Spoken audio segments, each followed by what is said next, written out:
Uh, Blaze Bayley, please. Yes, who's this? This is Jason Curtis. I'm calling from South Africa. Oh, hello, Jason. How are you? Not too bad, thanks. Sorry I'm running a bit late. As I say, the record company had the numbers confused, so I was phoning the hotel you were in yesterday. But it's good to speak to you. Are you still okay for time? Yeah. Good. Well, congratulations. I mean, I must admit this is a bit of an honor for me because I've been a fan of yours for longer than I care to remember. So to say, it's actually great to actually speak to you. Great. Well, as I say, congrats obviously on the new album. I'm still trying to sort of figure out how you should actually pronounce it. Is it Virtual 11? Yeah, Virtual 11. And because I mean your last album that you did, you also used the whole sort of virtual concept. But what is behind the Virtual 11? Well, it's always very difficult to think of album titles. Mm. You know, you feel that picking a song that might sum up the whole album, or you're trying to think of a phrase that sums up all songs on the album. Mm. The last album was the X Factor. That's right. That kind of stood for like the unknown, and coincidentally, it was the 10th studio album, and yes. X in Roman numerals is 10. Yeah. When we were thinking of a title for this album, it came up as, well, this is the 11th studio album, and there's 11 players in the football team. Yeah. It's a World Cup year. Yeah. And also we've got a video game coming out in September on PlayStation and CD-ROM called Ed Hunter. All right. So that's like the virtual part of it. Okay. And it all seemed to go together really. And we started thinking about the idea of, instead of having a big decadent album release party, why don't we, go and play football matches against media and journalists in different countries around Europe, Interesting. for our promotion. Right. And it all started coming from there, really. So we had like the whole thing is virtual in a way, because a lot of the album artwork, some of it is from the game that we're working on. Yeah. And the actual photograph of the Virtual 11 team. That was put together by computer. Yeah. Everybody was wearing the kit, but they were in different locations. No kidding. It was only the band that was really there. But so it is a real virtual team. Yeah. And we use new technology recording this album as well, a system by Soundscape where you record direct to hard drive. Jeez. And just by coincidence, what that means is you're actually recording on virtual tracks. Yeah. Unlimited, instead of like having a set amount of tracks that like you do on digital tape. Just, if you run out of room, you just stick in another hard drive and away you go. And I'm sure So that's it really. Yeah. Because as I said, listening to the new album as well, it's definitely by comparison to the early albums, definitely a far mellower album. As I say, just from my perception being that that age has the age of the band has mellowed the band. Would you sort of agree with that? I don't know really. I think it's just whatever you're feeling at the time. I think the last album, The X Factor, was a very dark album. Yes. And quite introspective, and heavy, in the sense that you had to listen to that album quite a lot to get the best out of it. I think with this album, one significant thing is the vocals are a lot better, because I've had the chance to do a whole world tour with the band and survived. In the course of that, you learn a lot about your voice. Yeah. And you learn a lot about actually singing, and also how to make your voice last. Yeah. So, I think I brought all that experience with me into the studio this time, and I think the vocals were a lot stronger for that. As well as, using different technology. I used the same old microphone, an old Neumann, probably about 10 years old, but it's what we like for what we think suits my voice. Yeah. But, using newer technology meant it was a little bit easier in many ways. And we didn't rehearse as much for this album either. What we did was, whereas on the last album we would all rehearse the song until we could just about get through it, and then start trying to record it. On this album, we just rehearsed as far as the bass and drums knew what they were doing, and the other three of us didn't really know where we were at all. And they were saying, well, let's start recording, because we're going to take the bass and drums first. And the rest of us would say, yeah, but we don't really know where we are, what the chords are, or where the chorus is. Or sorry, you'll just have to try and figure it out. So we were writing down the chords. Oh, is it C, G, F? What is it? And is this the chorus? Right. You look at me when I've got to do like this, then I'll look at you for your solo. And so that was very much like a live, because, you're playing in different halls every night. You never know what the sound is. True. You've got to kind of work out what it is, because it's very muddled when you go on at first. And so it gave a kind of energy, really. It was a bit of excitement. And we kept a lot of the vocals that we did as guys while I was actually recording with the whole band. The very first things that we did, we kept them because we had such a good vibe going. Well, it's nice because having said that, you can definitely hear that there is a spontaneity with the album, which say we haven't sort of been privy to before, which is, as I say, for you, it must have said, besides being sort of challenging, it must have been a nice way to do things. Yeah, it was better. And I think we'll look at recording in the slightly. We learned a lot from the X Factor. In the middle of the tour, we had a break and we recorded a track called Virus, the Best of the Beast. That kind of changed our perspective a little bit as well on recording. And I think, we've learned a lot from this album, which we'll be putting to the next one, So I think it's very positive. There's so much creative energy in the band. Really? So many positive vibes. So we're looking forward to the tour, and even looking forward to the next album. Which is great, because one of my questions being, the band is very much an institution. And has been going for a good number of years.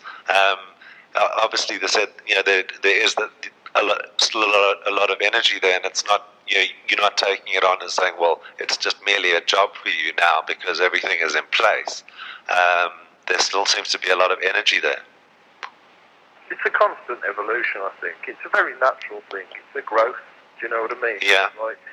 It's the same. The root of the band is the same, but it's growing. So you can go in slightly different directions, but it's still growing. There's still lots of things to experiment with. Lots of things to do. Because as much as you've bandied around with the with the new technologies, like you were saying, the actual style of the band over the years has pretty much stayed consistent. Would you say that was sort of that had a lot to do with aiding the longevity of the band, in the sense that you weren't? Myself, I would, yeah. Because I think as someone who's a fan of heavy rock as well, I'm fortunate enough to actually be in a top band. Yeah. So I think it's the bands who keep the bands who, when you first listen to them, they keep their identity. They don't wander off too far. They don't experiment in public, if you will. They stick to what they do best. And I think that's good. In that you can definitely tell there's a progression from the early albums right through to Virtual 11. There are big. If you listen to them next to each other, there are big differences between them. Yeah, sure. The root, the essence has stayed the same, which I'm glad about. I wouldn't want to change that. Absolutely. And it's worked so well to this point. So to say, why mess with why mess with it anyway? But interesting, as I say, Blaze, from you having obviously replaced Bruce when you did, was that a difficult move for you? With the stature of the band, being what it is, and obviously you coming in, and I'm sure that the focus must have been very much on you for quite some time. Yeah, I suppose in many ways, I was apprehensive, definitely. I think we all were in a way. We were all positive, because, you know, we thought, well, okay, we can really start doing something now. But I think, yeah, you know, there was no music written before I joined the band. So the X Factor we all worked on together jointly. And the same with this album. But I think, yeah, you know, approaching the tour and everything, obviously there was a lot of expectation. You know, you've changed the lineup of the band. Singer is a big part of the sound. And it's a lot for people who've got to get used to that. And it's a lot to get used to. But, you know, it has been very successful. Yeah, you've won them over, yeah. Well, it was more for me, it was like laying a ghost to rest. Really. Yeah, it was more like saying, you know, okay, look, this is the line for the band now, this is the singer now, you know, and just remember you're at an Maiden concert, not a Bruce Dickenson concert or whatever. So that was it really, but to be honest, I had so much support and encouragement from fans all over the world. It's just been absolutely great for me. Yeah. And I think I'm so much better shape, you know, as far as preparation goes for this tour. Yeah. I see it being a lot better really. You know, the album, my voice improved a lot with the album and everything, much more relaxed recording. And I just see it's really going from strength to strength from here. Now, as far as sort of your fan base is concerned, I mean, you've toured.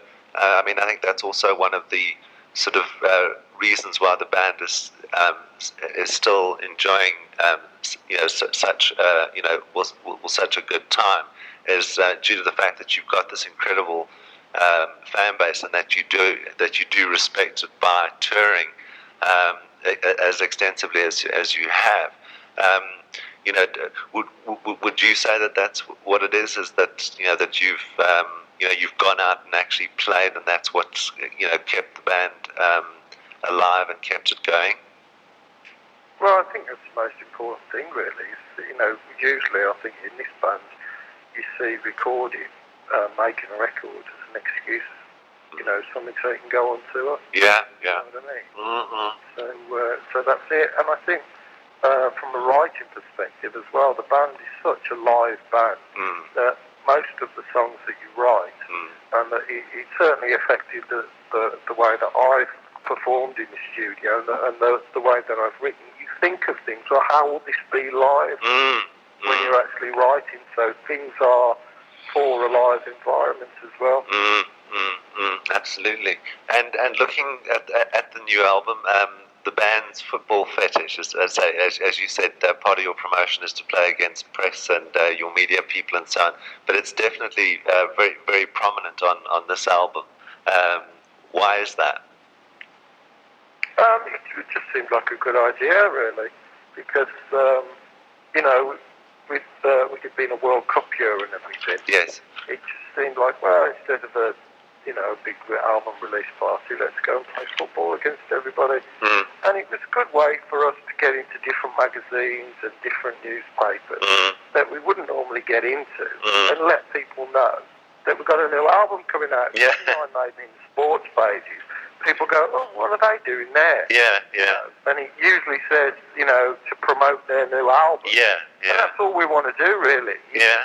It's surprising that you can, you know, get into all the rock press and things like that, but to get in the more, you know, central kind of media, the more mainstream media, it's a lot more difficult.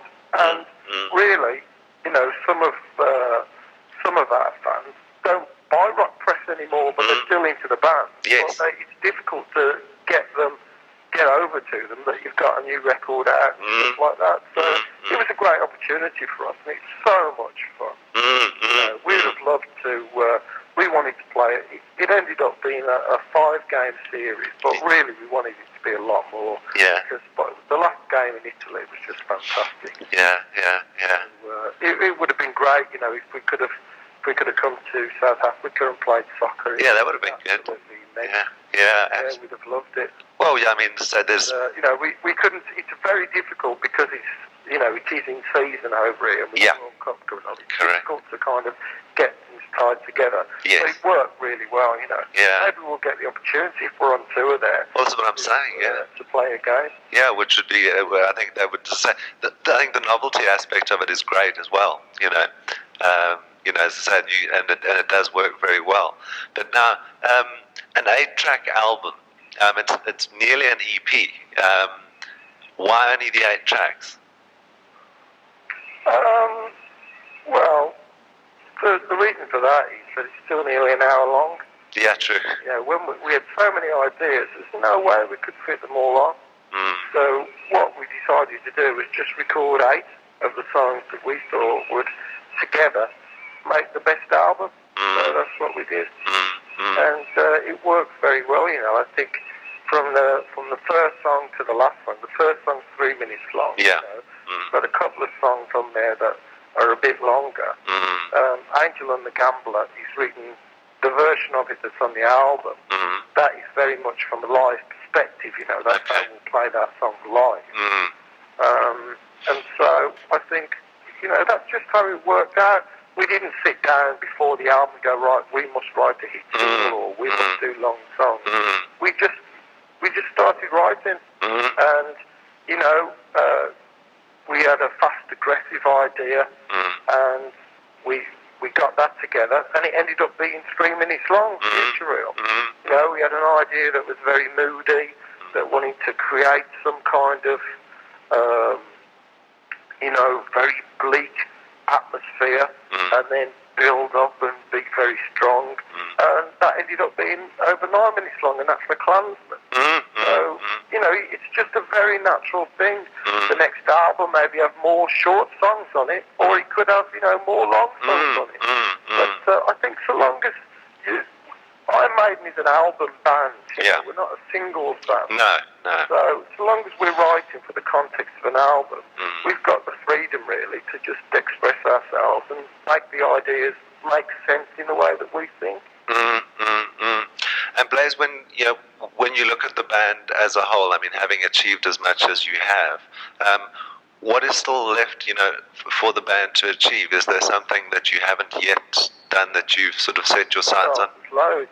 There's loads of things. I mean, it was on the X Factor tour, there were so many firsts. For me personally, being my first world tour, going to playing in a lot of countries for the first time, but also for the band. You know, the first time we played in Israel, the first time we played in South Africa, we had a fantastic time there. You know, the band's never played in China or India or a lot of the Pacific Rim countries. We want to get over there. We've got a video game coming out as well in September, Hunter. So that's a new area for us.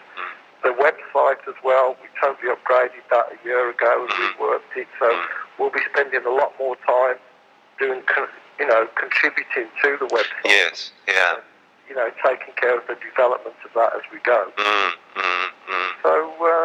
So really, there's loads of things, and the music's the most important. Absolutely. So many ideas. We're just looking forward, really, to being able to do them. That's great. Well, Blaze, thanks very, very much for your time. I appreciate it greatly. I do hope that you do manage to fit us in again on your schedule as far as the tour goes. Yeah, well, we'll be trying very hard to do that. Yeah, because as I say, when you were out here last, it was it's still very much a spoken about thing, and so it would be great to actually see these tracks from the new album, you know, in a live arena, which I think is great. But thank you very much, though, for your time. Okay, then. Thanks for calling. Lovely. Have a good day. Cheers, then. Bye. Bye.